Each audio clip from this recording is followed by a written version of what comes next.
Ming materializes something new. Grand Seiko is as eager for the fall as I am. The Mad One gets a makeover. There's a new-ish Tudor, and more. It's episode 88 of A Week in Watches, a semi-weekly look back at new releases and interesting stories from the watch industry. I'm Zach Weiss, co-founder of Worn & Wound, and I'll be your host today. I've been waiting all summer for it just to end, and that's not just because I don't much like the heat, but also because it's kind of boring. Well, while the heat will remain for a bit longer, the boredom has begun to slow with lots of new releases being announced, some around Geneva Watch Days and others just because September is around the corner. This week's episode is brought to you by the Wind Up Watch Shop, which has just added several awesome watches into their collection. From Hamilton, they've added the just-released 33 and 38 millimeter khaki field quartz watches. Yes, 33 millimeters, just like the original khaki fields. From Louis Erard, there's the new Metropolis Green, an Art Deco-inspired collaboration with the Instagram famous @the Auraphile. There's also more from Casio, G-Shock, Leica, and others, so head to windupwatchshop.com to check them out. Armin Strom miniaturizes a masterpiece. BLBN's indie star Armin Strom is celebrating 15 years of being a fully integrated manufacturer with the launch of an immensely complicated timepiece that harnesses the phenomena of resonance in a new, compact, and tidy package. Before getting to the watch, it's worth briefly discussing resonance and Armin Strom's work with the mysterious phenomena. Specifically in terms of horology, resonance applies to synchronization of multiple oscillators, i.e. balance wheels, when in close proximity due to the sharing of vibrations.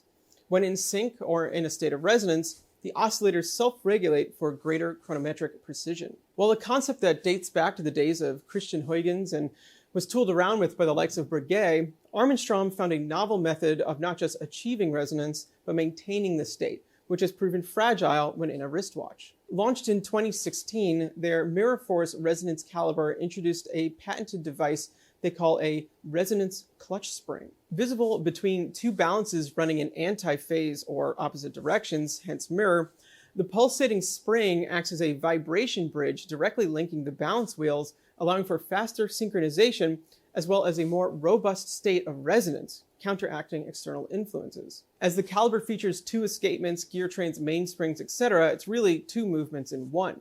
So in 2018, Armin Strom launched a new watch emphasizing that fact, the dual time resonance, which featured two independently set dials symmetrically opposed about a central 24-hour dial, with escapements positioned above, linked by the resonance clutch spring.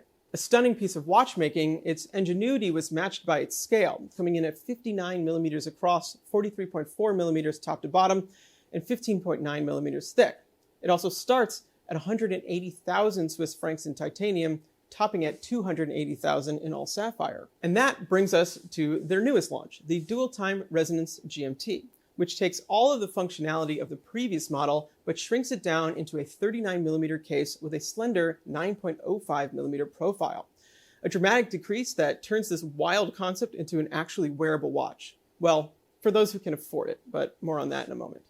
The Dual Time Resonance GMT features the new ARF 22 caliber, the 18th caliber by Armin Strom, which effectively fits two symmetrically opposed movements as described before, into a 34.25 millimeter diameter and 4.92 millimeter thick design, which includes 231 components. It's also stunning looking with an appropriately symmetrical layout of all components and an anthracite base plate that has been etched with a description of the movement. I love a lot of words on a movement. It's just so cool looking. As can be seen from the dial, the two time displays feature hours, minutes, and independent 24-hour discs with sun and moon motifs. The dials are set off center below the midline, allowing for the dual balances and resonant clutch spring to be on full display. Each dial has a crown for setting, while the crown F4 is used also to wind the watch. In one additional innovation, the winding system, which is visible at the bottom of the dial located between the barrels, is a three-dimension ratchet system that results in, quote, more precise engagement and disengagement of the winding mechanism, resulting in more consistent performance, more efficient energy transfer, reduced friction and wear on components, smoother operation, and better overall durability for the winding system. Visually, it also acts as a nice counterpoint to the balances at top. The model at launch is called the First Edition and is limited to 25 pieces in white gold cases. Okay, the price. Miraculously, the Dual Time Resonance GMT comes in significantly less than the larger previous version, but don't get your hopes up yet. because it's still priced at 115,000 Swiss francs or 120,700 USD. So a big decrease, yet still an epically expensive timepiece. But this is masterpiece level stuff, so not surprising there. Given that this version is white gold, I do think there's a possibility of a sub 6-figure version in steel or titanium, but like 90K or so splitting hairs. Ming embraces the void. Zzz. Ming watches are no strangers to experimentation. In fact, it's a cornerstone of the brand. Since 2021, Ming has been launching watches under their Special Projects Cave category, which are highly limited and generally quite expensive watches that focus on some type of material or manufacturing experimentation. To date, this has led to several unique and potentially industry-first creations, such as their Sapphire Mosaic, which features a 3D structure created within a crystal by a laser, their high ceramic lume material, and the LW.01, the world's lightest production mechanical watch. Their newest cave experiment, the 20.01 Series 3, follows suit by featuring what they believe is the first fused borosilicate dial, which is a type of glass. But just making a glass dial isn't that special in the scheme of things, as there are sapphire dials and aventurine glass dials. So they took things a step further by laser etching 600 precision voids into the glass arrayed in a spiral form that not only vary in width, but height, creating a three-dimensional wave. To take it even further, each void is hand-filled individually with lume by syringe. Of course, a dial is but part of a watch, so to put this creation on display, Ming has brought back their 20.01 chronograph. First introduced in 2022, and in addition of 50, the 20.01 is a central minutes and seconds chronograph powered by the Agilor Agengraph, which is an extremely high-end and unique movement in use by only a handful of brands. One of the many interesting things about this movement is that it's essentially donut-shaped, with the central cavity allowing for the use of customized modules, allowing for brands to greatly vary the functionality of the caliber. For example, Singer Watches also uses this movement, but features central seconds, minutes, and hour counters for the chronograph and disc-displayed time read at the 6th position. Ming keeps theirs relatively tame with hour and minute time display and central seconds and minutes counters. For the 20.01 Series 3, the movement, which is now visible from both dial and movement side, is rose gold toned to match the 5N rose gold case elements, including the bezel, lugs, pushers, and crown. The case also features a DLC titanium midsection, adding contrast as well as reducing weight. With the highly complex borosilicate dial below the hands, this is a fairly busy watch, but to keep things somewhat legible, the indices typically found on a dial are actually floating above and also filled with lume. Which does bring me to my only point of criticism of this watch. Hey, it's my job after all. Given the complexity of the glass dial, I can't help but feel like it's a bit lost within the chronograph, perhaps even competing for the spotlight. I feel like a simpler, time-only watch could have kept attention on the unique surface, as well as maybe kept the price down just a smidge. And to that end, the Ming 20.01 Series 3 chronograph is priced at 43,500 Swiss francs, or about 51,500 USD, and is limited to 20 pieces, which will be made to order. So a highly exclusive timepiece. Hopefully in the future, they will find a way to make this process more mass manufacturable so it can leave the cave and enter the world. Grand Seiko celebrates fall with pumpkin spice dials. For this next segment, we're actually going to go on location with, well, me, the other day in Manhattan. Check it out. Hey everyone, I'm at the Grand Seiko flagship boutique in New York City, and I've just gotten to see a handful of new watches. And first coming out are a couple of beautiful limited editions that are inspired by the Hotaka mountain range, as well as autumn colors, autumn leaves. And these are part of the celebration of the Spring Drive 20th anniversary. The first one we have here is the SBG Y035. So this features the Elegance case design, which I'm actually a big fan of personally. It's a very beautiful dressy design, very thin, has more of sort of rounded curves than a lot of their other watches, as well as sort of more vintagey sort of domed crystal. It is accented with a couple of rose gold details, which are really nice to see and a little different. So you have a rose gold logo here, as well as a rose gold second hand, and it comes on this dark brown alligator strap. This one is limited to 700 units and is priced at $8,500. and it will be available beginning in November. So available as of September 1st, which is right before you're watching this, is the SBGA 499. This is also part of the Elegance line, though obviously has a different case shape from the previous model. And this one also has the 9R65 automatic spring drive movement in it, which is the more the workhorse spring drive movement, if you will, with a power reserve on the front of the dial.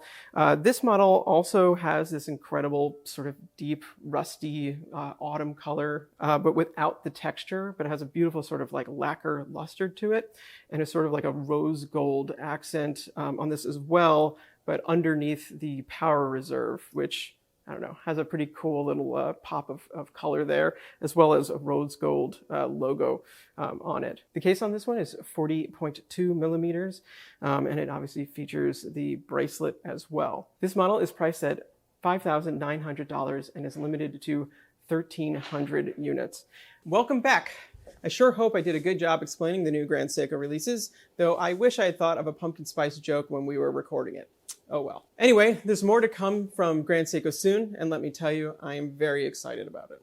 The Mad 1 gets an overhaul and a new letter. Oh, the Mad 1, the fidget spinner come hype beast wristwatch phenomena that gets owners ever so slightly closer to the world of MB&F, is getting its first true overhaul in 3 years. For those unfamiliar with the project, the Mad 1 was created by MB&F as an affordable thank you to brand supporters, i.e. customers, suppliers, media, etc., but not as a production watch. It featured a bit of the whimsy and cleverness of MB&F by taking a Miyota movement, flipping it upside down so the rotor can be seen spinning, and then told the time via cylinders that were visible through the case side, but with a price tag closer to $3K than $300K. It caused quite a stir, prompting a lot of angry FOMO from collectors, so they did a second edition, and then a third, and a fourth, and maybe a fifth, I honestly can't quite recall, each available only through lottery. The differences between them were largely in their coloration, though one was a collaboration with an artist that was more of a visual departure.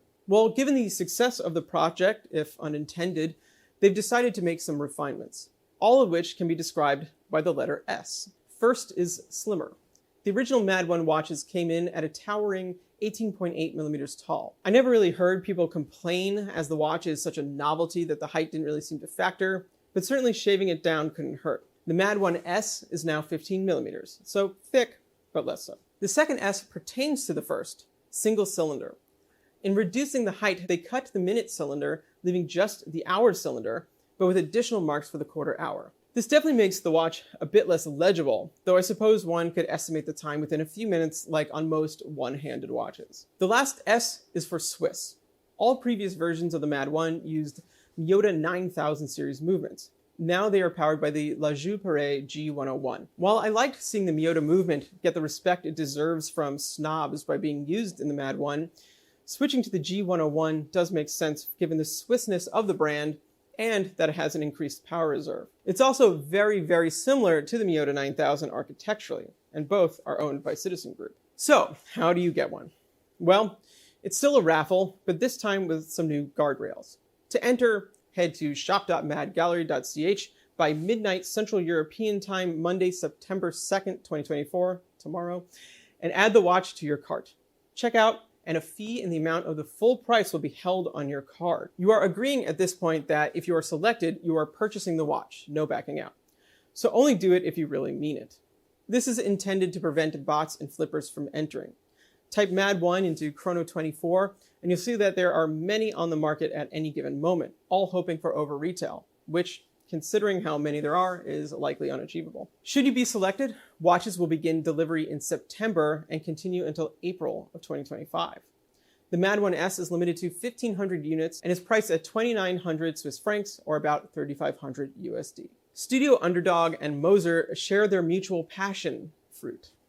Okay, file this one under unexpected. In I believe an industry first, a microbrand darling and a haute indie have teamed up to collaborate on a duo of watches based around a single theme, passion fruit, which is a visual metaphor for their mutual watchmaking passion. Representing the microbrands is England's Studio Underdog, who are known for their whimsical approach to watch design, as recently demonstrated by their pizza watches. And for the high end is H. Moser & C., who combine haute movements and precious metals with a penchant for minimalism and a peculiar sense of humor. Sticking to the theme, Both brands develop watches with colors and textures inspired by the intensely flavored tropical delight, resulting in watches with intense purple and gold tones, as well as gradients and fibrous surfaces. Studio Underdog's watch, called the 03 series Passion Fruit, is a new model for the brand. A 38mm mono-pusher big eye chronograph. Unlike previous models which had seagull movements, these feature Sellita SW510 automatics, so they're first Swiss chronographs. The dial of the watch is an ombre gold with an unmarked second subdial and a deep purplish magenta minutes dial. The purple is repeated on the chapter ring, which features a tachometer. Without branding, this is definitely a more restrained model for the Underdog. Sticking to their high-end guns, Moser based theirs on the Endeavour Perpetual Calendar. In Moser's style, the dial lacks markings and uses a similar coloring methodology as the Studio Underdog, with a central golden area that is fume enamel over a hammered 18-karat gold base, sitting on top of a purple lacquered surface. This is an exciting project. We have seen watch brands collaborate before, such as Christopher Ward and Fears, or Louis Aurard and Vianney Halter, but never quite this way, where two watches were produced around a single concept at the price points of the respective brands, conceptually and visually tying the two types of watchmaking together. It says a lot about where the industry is right now, both that microbrands are meant to be revered and that haute indies appreciate the enthusiasm of a new audience and market. Hopefully, we'll see more communication and collaboration between these segments in the future. With that said, there is a bit of a caveat to this project. As you might have noticed, I haven't mentioned pricing or availability yet. Well, they are limited to 100 units and only sold together for the decidedly not micro price of $64,900. This undermines the Underdog a bit, as I feel the strength in this project would have been to allow for Studio Underdog fans to have a watch that has something to do with Moser and vice versa, likely with a handful of sets sold for completionists. As is, it feels like a bit of a novelty meant for Moser customers. Though what I said before about brands like this working together and what it means for the industry holds true-ish. I'm not really sure. And finally, a quick stop in Tudor Town. Generally speaking, a slightly new colorway of an existing line of watches with little other differences isn't the most newsworthy, but when Tudor does it, or I guess Grand Seiko, it's worth at least a mention because, hey, who doesn't like a Tudor? The Tudor Black Bay Chrono Blue Boutique Edition is exactly what it sounds like. Tudor took the now several years old Black Bay Chrono and made it mostly blue. The dial is an attractive medium blue with a satin sunray finish. The anodized bezel matches. Adding some contrast, the subdials are silver, which looks pretty fantastic. Hands and dial furniture are also silver, which makes sense. Semi-new is the 5-link bracelet with T-fit clasp, which they unveiled on the elusive Black Bay Chrono Pink last year, and that just about wraps it up. And hey, it's a nice looking watch and a logical line continuation. But as the Black Bay Chrono is literally several years old, I do think a broader refresh is in order, especially considering Tudor has begun rolling out their master chronometer Black Bays. The Black Bay Chrono Blue is priced at $5,675 and is available only at Tudor boutiques. And that's it for episode 88 of A Week in Watches. Like and subscribe if you haven't already. Be sure to check out wornaround.com daily for more great watch content. We'll see you next time.